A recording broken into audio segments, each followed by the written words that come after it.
भोर से इस समय मैं कानपुर के पार्टी लाइन में मौजूद हूँ। अंजलि पार्टी लाइन में मौजूद हूँ। यहाँ पर हमारे अपने परिचय देते हो, बताइए सर यहाँ पर क्या हो? मेरा नाम नीरज कश्यप है और मैं हमीरपुर का रहने वाला हूँ। आज यहाँ समाज की एक प्रगति, सामाजिक चिंतन की एक बैठक, उसी बैठक में मैं उपस्थित होने आया था हमीरपुर। कोई बैकग्राउंड है? मैं आज़ाद समाज पार्टी में प्रदेश संगठन मंत्री हूँ, चित्रकूट मंडल का मुख्य मंडल प्रभारी हूँ। आजकल तो बड़ी चहल पहल है आजाद समाज पार्टी की। जी जी जी। आजकल क्या, आप किसी भी राजनीतिक दल का देख लीजिए, जो जमीनी लड़ाई लड़ने में सामाजिक मुद्दे, राजनीति का जो भी मुद्दे हैं, उन मुद्दों को लड़ने के लिए केवल एक पार्टी आपको सोशल मीडिया में तैरती नजर आएगी, वो है आजाद समाज पार्टी। एक नेता लड़ता नजर आ रहा है, वो है आदरणीय चंद्रशेखर आजाद। और सारी पार्टियां नदारद हैं। वोट तो सबको हर हर सबका चाहिए, हर पार्टी को सबका चाहिए, लेकिन जब बात बात आती है अधिकारों की, बात आती है हिस्सेदारी की, बात आती है कि किसको हमें जगह देनी, तो सारी पार्टियां अपने सिलेक्टिव पॉइंट से काम करती हैं। किस मुद्दे पे हमें बोलना है, किस मुद्दे पे हमें चुप रहना है, किस मुद्दे पे हमें विरोध करना है, ये होता है यहाँ। लेकिन आज़ाद समाज पार्टी एक अपना मिशन लेके चल रही है महापुरुषों का, और एक कॉन्सेप्ट लेके चल रही है कि हमें बहुजन राजनीति करनी है, बहुजन समाज के लोगों के हक अधिकारों की बात करनी है। उन मुद्दों पे आज़ाद समाज पार्टी पूरी तरह से लड़ती नजर आ रही अगर मैं कहूँ कि बीएसपी का फायदा उठा करके आजाद समाज पार्टी आगे बढ़ रही है। है। ये नहीं कहा जा सकता, मैं इस पे रोकूंगा। बीएसपी चार चार बार सत्ता में रही, सत्ता में होने के बावजूद भी जिन बहुजन समाज के बलबूते सत्ता पे आई, जिस मिशन के बलबूते सत्ता पे आई, क्या बहुजन समाज पार्टी में आपको वो मिशन आज जिंदा दिख रहा है? क्या मानवर साहब ने जो कल्पना की थी, वो जो नारे लगाए जाते थे उस समय वाले, याद करिए, मैं बोलूंगा नहीं, आज वो नारों का कोई वजूद बचा है? ये बहुजन हिताय और बहुजन सुखाए, इस तर्ज पे पार्टी का विस्तार हुआ था, उसी तर्ज उसी राह पे चल के पार्टी सत्ता पे आई। आज वो हिताय और सर्वजन सुखाय हो गया। यहाँ पर रोकना चाहूँगा, आपका इशारा शायद मानवर काशीराम साहब जब थे तो उन्होंने तिलक तराजू करके एक नारा दिया था।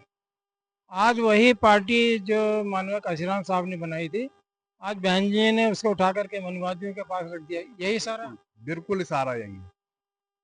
जब हम बहुजन की बात करेंगे और उसको सर्वजन घुसेड़ देंगे, बहुजन का हित हम कहाँ करें? जो मजबूत लोग होंगे वो लाभ लेंगे, जिनसे जिनको लाइसेंस मिला हुआ है अन्याय करने का, अत्याचार करने का, शोषण करने का, जब वो आपके साथ शामिल आपके घर में घुस जाएंगे तो अन्याय करेंगे, आप आवाज भी नहीं उठा पाओगे, आपको मारेंगे, आप बोल भी नहीं पाओगे, क्योंकि वो आपके घर में है। तो वो पार्टी आज कहीं नहीं बची है। आज उनका एक विधायक है। हम ये नहीं, ये आपने जो सवाल किया कि बहुजन समाज पार्टी का लाभ लेंगे, तो बस बहुजन अवसर, बहुजन समाज पार्टी तो नहीं नहीं, बहुजन समाज पार्टी तो खत्म हो चुकी ना। एक विधायक बचा है, वो भी अपने दम पे है, वो भी किस इशारे पे है, वो भी आप जान रहे हैं। क्योंकि सोशल मीडिया का जमाना है, तो किसका संरक्षण प्राप्त है, कहाँ से निकले हुए हैं, वो अपने दम पे बने हुए हैं। तो जब बीएसपी पूरी तरह से खत्म हो चुकी है, तो हम ये कैसे कह दें कि अवसर? हम तो ये कहेंगे कि आजाद समाज पार्टी लूटे पिटे लोगों को साथ लेके आगे बढ़ने का काम करे, जिनकी कोई नहीं सुन रहा था, चारों तरफ से मार पड़ रही थी, उनको सबको इकट्ठा करके उनके हक अधिकारों की बात करके सत्ता में आगे धीरे धीरे सत्ता की ओर बढ़ने का काम। मानवर काशीराम साहब ने जब वो डिफेंस के अंदर नौकरी करते थे, किसी कारण वह रिजाइन किया और उन्होंने बहुत से संगठन बनाए। उसी में एक बहुजन बीएसपी बहुजन समाज पार्टी भी बनी। जब तक मानवर काशीराम साहब थे, पार्टी ऊपर उठ रही थी। 34% वोट तक वो उसका वोट परसेंट था, और आज वो 2.04% है। उसके बावजूद वो राष्ट्रीय पार्टी है। तो जो कुछ भी बहुजन समाज पार्टी उठी थी वो तो मानवर काशीराम साहब ने उठाई थी, और उन्हीं मानवर काशीराम साहब को आज़ाद समाज पार्टी ने एक्सेप्ट कर लिया। बहन जी का तो बहुजन समाज पार्टी कभी है ही नहीं ना, कोई आज तक कोई संगठन नहीं बनाया सर। मैं थोड़ा पीछे हूँ। क्या कहेंगे अपना बताइए इसी सवाल। मेरा नाम अवसान सिंह यादव है। मैं बहुजन एकता सामाजिक संगठन का राष्ट्रीय उपाध्यक्ष और वर्तमान में बड़े नगीना सांसद बड़े भाई चंद्रशेखर आज़ाद जी का छोटा सा सिपाही हूँ और उन्हीं की पार्टी के लिए मैं काम कर रहा हूँ इसमें। आपने जो सवाल किया है कि जब तक मानवर साहब रहे, उन्होंने नौकरी से भी रिजाइन दिया और उन्होंने जब तक वो रहे तब तक सरकार बनी। इसके बाद एक बार भी सरकार चार बार बनाया। वही तो मैं बात कह रहा हूँ, जब तक वो थे। क्योंकि मानवर साहब आप जानते हैं वो पंजाब से चल के उन्होंने यूपी में ही को ही क्यों चुना? क्योंकि मानवर साहब ने यूपी की जो दशा थी, यहाँ के SC ST OBC की जो हालत थी, उस हालत को बड़े करीब से देखा। उन्होंने जो प्रयास किया कि उन्होंने यहाँ के लोगों को जोड़ने के लिए साइकिल से चलकर रोटी को झोले में रख के, सूख जाती थी रोटी तो उसको पानी में डुबो के, उनकी वो बात याद आती है तो आंखों से आंसू आ जाते। उन्होंने किस प्रकार से इस समाज को खड़ा किया था और चार चार बार बहन जी को इस उत्तर प्रदेश का मुख्यमंत्री बनाया। लेकिन जिस दिन से वो नहीं रहे उस दिन से पार्टी का पतन होता चला गया। इसका कारण क्या है? हम लोगों से ज्यादा आप पत्रकार लोग जानते हैं, क्योंकि इस समय जो नेशनल मीडिया है उन सब बातों को दिखाना नहीं चाहिए। क्योंकि वो पार्टी अपना वजूद खोता हुआ साफ साफ सभी को दिखाई दे रहा। और मानवर साहब के जो कदमों पे, पद चिन्हों पे जो चलने का काम कर रहे हैं, आज वो बड़े भाई चंद्रशेखर आजाद जी वही कारवां लेके चल रहे हैं कि अगर उन्होंने भी बड़े करीब से इस समाज की दशा को और दिशा को देखा है कि हमारे समाज को कहाँ अधिकार है, कॉलेजियम से लोगों को भर्ती किया जा रहा है, हमारे पढ़े लिखे लोगों को, क्योंकि नंबर देने वाला वही है, पेपर बनाने वाला वही है, परीक्षा लेने वाला भी वही है। तो जब वही बैठे हैं तो हमारे लोगों को कहीं ना कहीं से कमजोर करके शिक्षा से के जहाज को डुबो रहे हैं, हमारे लोगों की नौकरियों को छीन रहे हैं, सभी संस्थानों को प्राइवेट कर रहे हैं। अभी आपने अच्छा याद दिलाया कॉलेजियम सिस्टम। मैंने अभी देखा, थोड़ा बहुत अध्ययन भी किया। सुप्रीम कोर्ट के अंदर कॉलेजियम सिस्टम से 7-8 परिवार के लोग ही जज बनकर आए हैं। एक तरफ जब सरकार निरंकुश हो जाती है, हर विभागों पे अपना कब्जा कर लेती है, उसकी बचत करने के लिए कॉलेजियम सिस्टम बनाया गया था। क्योंकि सरकार की तरफ से कोई अधिकारी chief justice of India supreme court का ना हो नहीं पाए, इसलिए उन्होंने कॉलेजियम सिस्टम बनाया था। लेकिन कॉलेजियम सिस्टम भी अपने रास्ते से भटक गया। वही 7-8 परिवार के लोग सुप्रीम कोर्ट में आ रहे हैं। दोनों तरीके से कॉलेजियम सिस्टम एक तरफ से सही है, एक तरफ से गलत है। क्या कहेंगे? देखिए, आज जो कॉलेजियम सिस्टम में न्याय व्यवस्था में स्वयंभू धरती के नीलार्ड बैठे हैं, तो आप इतिहास पे चलिए। जब अंग्रेजों का शासन था, कुछ खास लोग बैठे हैं वहाँ, खास वर्ग, खास जात के लोग। अंग्रेजों ने भी ये कहा था कि इन लोगों के अंदर नैतिक चरित्र नहीं पाया जाता, नैतिक चरित्र नहीं है, न्याय का चरित्र नहीं है, इसलिए इन पदों पर इन लोगों को नहीं बैठाला जा रहा। और उस समय की देश की क्या परिस्थितियां रहीं जो कॉलेजियम सिस्टम लागू हुआ। लेकिन आज की परिस्थितियां ये हैं कि इस देश का बहुसंख्यक समाज, जिसकी जितनी मतलब हिस्से वो जाति की संख्या होनी चाहिए उतने उसके हिसाब से हिस्सेदारी मिलनी चाहिए। लेकिन क्या वहाँ कॉलेजियम सिस्टम है, वहाँ तो मिल ही नहीं रहा, लेकिन अन्य विभागों में भी नहीं मिल रहा। लोग सड़कों पे उतर रहे हैं। अभी 69,000 भर्ती में OBC के बच्चों पे डाका डाल लिया सरकार ने। उनकी सरकार के आयोग ने, सबने माना कि हाँ ये घोटाला हुआ है, लेकिन आज भी वो बच्चे सड़कों पे दर दर भटक रहे हैं। तो अब जो वहाँ पे बैठे हैं उनसे हम लोग अपने न्याय की क्या उम्मीद? इस बहुजन समाज के हक अधिकार की लड़ाई की वो लोग क्यों लड़ेंगे? वो तो अपनी व्यवस्था के लिए लड़ाई लड़ रहे हैं।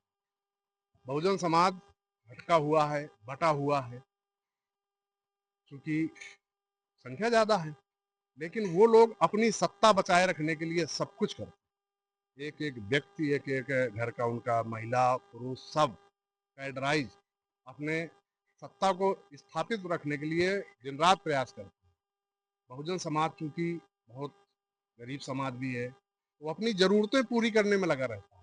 ये तो सभी में है, उन लोग भी ईडब्ल्यूएस नहीं दिया, लेकिन उनका 8 लाख पाने वाला गरीब, हमारे यहाँ 6 लाख वाला अमीर, ये अंतर है ना। तो ये वो तो मानसिक रूप से भी कम सबल हैं। हमारे व्यक्ति तो भले वो कुछ हो जाए लेकिन मानसिक रूप से कमजोर है ना। ये पाया जाता है ना कि जब सामने जाति कोई आ जाती है तो व्यक्ति दब जाता है कि फला जात का व्यक्ति है, इनसे सामना नहीं करना। मतलब मान लिया जाता है कि वो पहले से सबल है क्योंकि सक्षम रहे हैं शुरू से। तो हमारे लोग उनका मुकाबला किस तरह से करेंगे, उसी सामाजिक समानता को लाने के लिए आरक्षण दिया गया। आपने आरक्षण की बात की है। अभी 19 मार्च को सुप्रीम कोर्ट के अंदर यूजीसी को लेकर के डेट थी और उसका कुछ आता पता ही नहीं चला, ना कोई मीडिया में आ रहा। इसको डेट को उन्होंने आगे बढ़ा दिया, क्या डेट दी ये भी क्लियर नहीं हो रहा। अगली नेक्स्ट डेट कौन सी है। वहीं पे जो जनरल कास्ट के लोग हैं वो तो सड़कों पर आंदोलन कर रहे हैं यूजीसी के विरोध में। और जो बहुमत जो खास करके जो ओबीसी था, भाई मैं यहाँ पे बताना चाहूँगा कि 1953 में यूजीसी का कॉन्सेप्ट आया था। हमारा देश अभी 47 में आज़ाद हुआ, 5 साल बाद में ये कॉन्सेप्ट आ गया। उसके बाद में उस कॉन्सेप्ट बढ़ता रहा आगे। 1958 में सरकार की नज़र में पड़ा यार ये तो एक कॉन्सेप्ट अच्छी चीज़ है, उन्होंने उसको धीरे धीरे बढ़ने दिया। 2012 में कांग्रेस ने यूजीसी को नाम से एक कमीशन बना दिया और उस कमीशन बन जाने के बावजूद भी 54 इस सेंट्रल यूनिवर्सिटी के अंदर 2018 से लेकर के 2023 तक 93 विद्यार्थियों ने आत्मसमर्पण वो क्या कहते हैं आत्महत्या कर लिया। तब जाकर के सुप्रीम कोर्ट ने कहा कि नहीं, एक नई कमेटी बनाई और नया अमेंडमेंट लेकर आई यूजीसी के अंदर में। उसके बाद में ये कुछ अमेंडमेंट बढ़ा दिए गए यूजीसी के अंदर। क्या क्या बढ़ा गया, क्यों जनरल कास्ट के लोग क्यों विरोध करें यूजीसी के? देखिए, खुले तौर पे है कि वो लोग विरोध वही करता है जिसको कि किसी चीज़ से लाभ होता है। उनको लाभ ये है कि वो शोषण करते हैं हमारे लोगों को। और हमारे अभी एक नया प्रकरण सामने आया है, एक लड़के ने अभी और आत्महत्या की है, उसने भी यही बोला है। तो ये है उनकी मानसिकता, ये है कि इन लोगों को प्रताड़ित करो, प्रताड़ित करने के बाद में इतना मानसिक टॉर्चर कर देते हैं कि वो व्यक्ति आत्महत्या करने को मजबूर हो जाता है और उसकी कोई सुनवाई नहीं, क्योंकि किसी भी ने उसको मारा तो होता नहीं है, क्योंकि वो मानसिक दबाव या उसको इस तरीके से प्रताड़ित किया, अपमानित किया जाता है जाति भेदभाव के तहत। इसलिए यूजीसी जरूरी है, क्योंकि रोहित वेमुला भी इसी का शिकार हुए, पायल तड़वी भी इसी के शिकार हुए, और एक गोंडवी जी थे, वो भी मतलब कई कुल मिला के 93 से ज़्यादा 93 से अब 94 हो गए हैं कि कल परसों अभी एक मामला और आया है। तो वो लोग विरोध तो करेंगे जहां अब उनको ये लगता है कि अब हम विरोध नहीं कर पाएंगे। अब विरोध करेंगे जब वो लड़का वो चयनित होने की प्रक्रिया पे था और वो जब उसने सुसाइड कर लिया, उसको इतना प्रताड़ित किया, वो सीट खाली हो गई, तो वो अपना सीट को उसको कोलिजन के सिस्टम से या बैकडोर से ईडब्ल्यूएस से किसी भी प्रकार से उसको वो अपने ही लोगों को देना चाहते हैं। SC ST तो ओबीसी में यूजीसी में पहले शामिल थे, जनरल कास्ट के लोगों को कोई इतराज नहीं था। जब बैकवर्ड के लोगों को इसमें इंक्लूड कर दिया तो क्या दिक्कत आ गई? तकलीफ तो बैकवर्ड से ही है, चाहे आरक्षण देने की बात हो, अधिकार देने के बाद जब बैकवर्ड की बात आती है तभी वो लोग विरोध करते हैं, तभी सड़कों पे उतरते हैं। आप याद कर लीजिए मंडल कमीशन में जब बैकवर्ड को अधिकार और हक देने की बात आई थी, तब वो कमंडल यात्रा किन लोगों ने निकाली थी? बैकवर्ड के विरोध। और सबसे ज्यादा इनको ढोता कौन है? बैकवर्ड। जिस दिन बैकवर्ड ये समझ गया, ये जान गया, लेकिन इस यूजीसी ने काफी आंखें खोली हैं लोगों कि लोगों को पता हो ना पता हो, ये यूजीसी सिर्फ टॉर्चर और उसके लिए नहीं था। यूजीसी का विरोध ये इसलिए कर रहे हैं कि आपके बच्चों को शैक्षणिक संस्थानों में प्रोफेसर नहीं बनने देना चाहते, रोकना चाहते हैं कि आपके सब बच्चे वहां पे न पहुंचे, यूजीसी में, नेट में, जेआरएफ में, डॉक्टरेट में न पहुंचे, क्योंकि वो पढ़ेंगे और पढ़ाएंगे अभी वो आया था ना सर्वे कि 45 में से 38 एक जात के लोग हैं। तो उन शिक्षा संस्थानों में उनका वर्चस्व है, उच्च शिक्षा संस्थान में। और वही उच्च शिक्षा संस्थान के लोग जब किसी IAS IPS या PCS का आयोग में इंटरव्यू होता है, उसके अध्यक्ष बनाए जाते हैं।